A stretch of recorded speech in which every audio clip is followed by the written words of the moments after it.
Bansal news देख रहे हैं आप। मैं हूं आपके साथ जया शर्मा। घड़ी में बज चुके हैं सुबह के 9 और वक्त हो गया है सबसे पहले इस वक्त की बड़ी खबर आप तक पहुंचाने का। तो बता दें आपको कि बिहार से जुड़ी हुई है बड़ी खबर, पल पल का अपडेट आप तक पहुंचाएंगे। लेकिन बिहार की राजनीति के लिए आज एक बहुत बड़ा दिन है। बीजेपी और जेडीयू में डील फाइनल हो चुकी है। ये इस वक्त की बड़ी खबर निकलकर सामने आ रही है। जानकारी आपको दे दें कि मुख्यमंत्री तो नीतीश कुमार ही जेडीयू की तरफ से रहेंगे, लेकिन बीजेपी की तरफ से 2 डिप्टी सीएम का फॉर्मूला अपनाया जा सकता है। सीएम नीतीश कुमार बड़ी घोषणा कर सकते हैं। दिल्ली से लेकर पटना तक इस वक्त हलचलें काफी तेज हो चुकी है। बिहार में एनडीए की सरकार बनना लगभग तय माना जा रहा है, यानी कि एक बार फिर से बीजेपी और जेडीयू गठबंधन बिहार में नजर आएगा। मुख्यमंत्री होंगे एक बार फिर से नीतीश कुमार। लेकिन दूसरी तरफ इस बार आरजेडी अपनी पिछली गलती को दोहराना नहीं चाहती है और आरजेडी भी लगातार बैठकें कर रही है।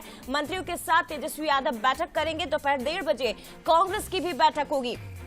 तो आपको बता दें कि संभावना ये भी है कि हो सकता है कि आरजेडी बाकी दलों के साथ मिलकर आगे बढ़ने का प्रयास करें, क्योंकि ये भी जानकारी मिल रही है कि राज्यपाल के सामने आरजेडी के विधायक परेड कर सकते हैं। लेकिन दूसरी तरफ समीकरण आप समझने की कोशिश करिए।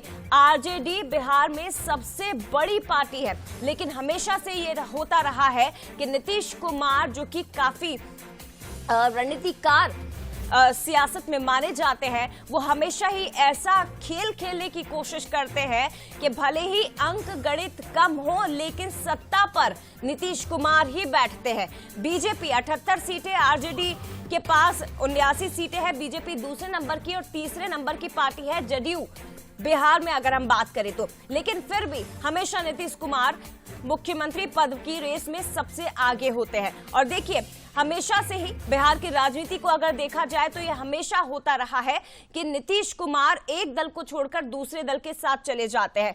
कब कब नीतीश कुमार ने पाला बदला है, कब कब वो पलटे हैं, वो भी आपको जरा हम बता देते हैं। 1994 से इसकी शुरुआत हुई। समता पार्टी का गठन उन्होंने लालू यादव से बगावत के बाद कर लिया।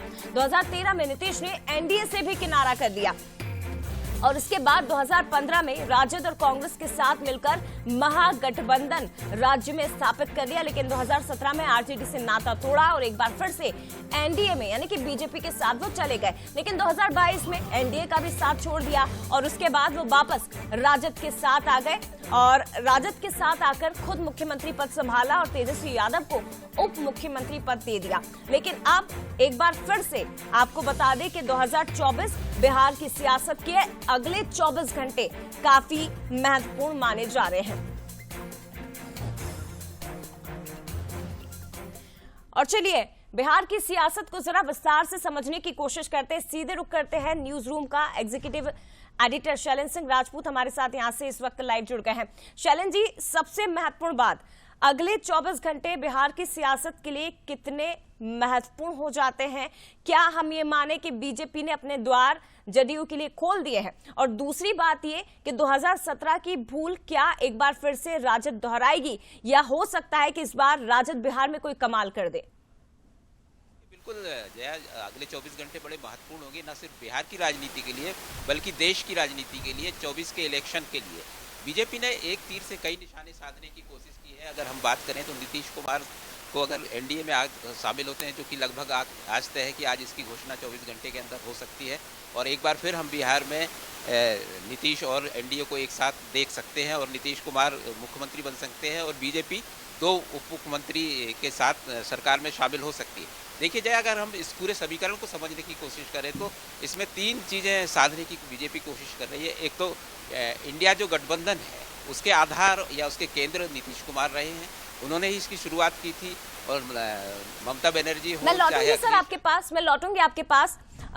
पर एक बार फिर से दर्शकों को हम बता देते हैं कि कब कब नीतीश कुमार ने वो संकेत दिए। हाल ही में आपको बता दें कि गणतंत्र दिवस का समारोह जब कर रखा गया बिहार में, तो नीतीश कुमार और उसके साथ ही तेजस्वी यादव के बीच काफी दूरियां नजर आई। मीडिया ने जब इसे लेकर सवाल पूछा नीतीश कुमार मुख्यमंत्री से, तो वो स्पष्ट रूप से जवाब नहीं दिए। हालांकि क्या एक बार फिर से बिहार में खेला होगा, ये एक बड़ा सवाल है। लेकिन देखिए, राजनीति में कुछ भी हो सकता है। राजनीति कब कौन सा रंग बदल दे ये कोई नहीं कह सकता, क्योंकि इन दिनों बिहार में कुछ इसी तरह से दिखाई दे रहा है। ये वही नीतीश कुमार हैं जो राजद के साथ आकर ये कहते हैं कि हम मर जाएंगे लेकिन वापस एनडीए के साथ नहीं जाएंगे, बीजेपी के साथ नहीं जाएंगे। लेकिन दूसरी तरफ आज देखिए आप, 27 जनवरी की ये तारीख बहुत महत्वपूर्ण है बिहार की राजनीति के लिए, क्योंकि संभावनाएं काफी है। संकेत लगातार मिल रहे हैं कि एक बार फिर से नीतीश कुमार मुख्यमंत्री बनेंगे, लेकिन बीजेपी के समर्थन से। दूसरी तरफ अमित शाह की अगर बात की जाए तो उस पूरे मामले पर अमित शाह लगातार नजर बनाए रखे हुए हैं, बिहार को अपने हाथ में लेकर बैठे हुए अमित शाह, और पल पल की अपडेट इस पर ली जा रही है। बैठकें लगातार दिल्ली में हो रही है, बिहार से लेकर दिल्ली तक। इस वक्त आपको यह भी बता दें कि सियासी हलचलें काफी तेज हो चुकी है, लेकिन इसके पहले केंद्रीय गृह मंत्री अमित शाह खुद ये बात कह चुके हैं कि बीजेपी के एनडीए के रास्ते और द्वार नीतीश कुमार के लिए बंद हो चुके हैं, लेकिन अब बीजेपी ने उन द्वार को खोल दिया है। एक बार फिर से रुक करते हैं शैलेंद्र सिंह राजपूत का। सर, अपनी बात पूरी करिए।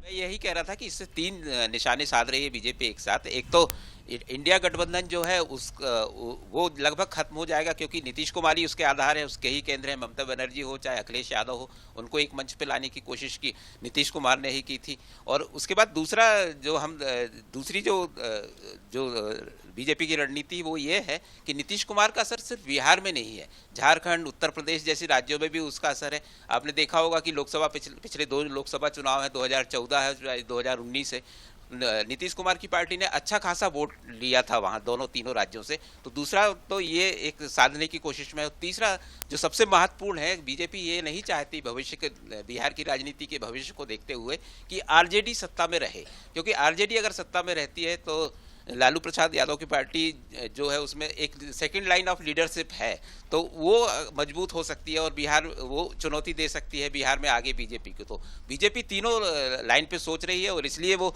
मुख्यमंत्री पद निश्चित रूप से नीतीश कुमार को देगी और डिप्टी सीएम के पद अपने पास रखेगी, और भविष्य की राजनीति की तरफ बीजेपी देख रही है और ये तय है। और सबसे जो निकट का जो निशाना सध रहा है वो है 24 का, क्योंकि अगर 24 में नीतीश कुमार होते हैं बीजेपी के साथ, एनडीए के साथ, तो 3-4 राज्यों में उनका फर्क पड़ेगा और उत्तर भारत में कम से कम बीजेपी के लिए कोई चुनौती फिर नहीं रहेगी। जी, लेकिन राजद क्या करेगी शैलेंद्र जी? ऐसे में बहुत महत्वपूर्ण सवाल है, क्योंकि 2017 में जो हुआ इस बार राजद उसे बिल्कुल भी दोहराना नहीं चाहती। बिहार में अंकगणित अगर देखें तो सबसे ज्यादा सीटें इस वक्त राजद के पास है, लालू यादव की पार्टी के पास है। तो क्या लालू यादव की पार्टी को लेकर भी कोई संभावनाएं आपको नजर आती है? अगर वो लेफ्ट के साथ जाती है, अगर वो कांग्रेस के साथ जाती है, निर्दलीय प्रत्याशी को भी अगर मिला लें, क्योंकि परेड की बात भी कही जा रही है कि राज्यपाल के सामने तमाम जो विधायक है राजद के वो परेड कर सकते हैं, तो आपको लगता है कि इस बार भूल करेगी राजद?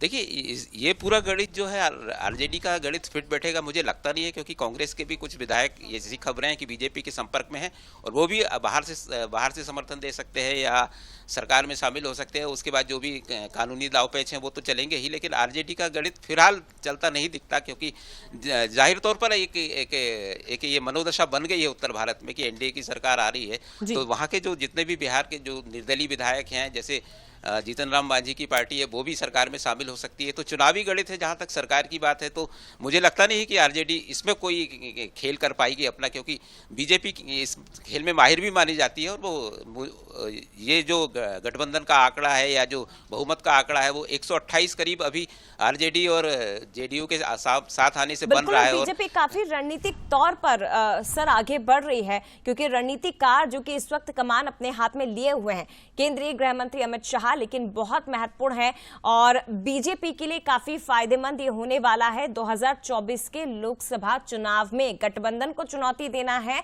तो नीतीश कुमार का साथ पार्टी के लिए जरूरी है, और इसीलिए हो सकता है एक बार फिर से हमें बिहार में बीजेपी और जदयू का गठबंधन देखने को मिल जाए अगले 24 घंटों के अंदर। फिलहाल शुक्रिया आपका शैलेंद्र जी तमाम बातचीत के लिए।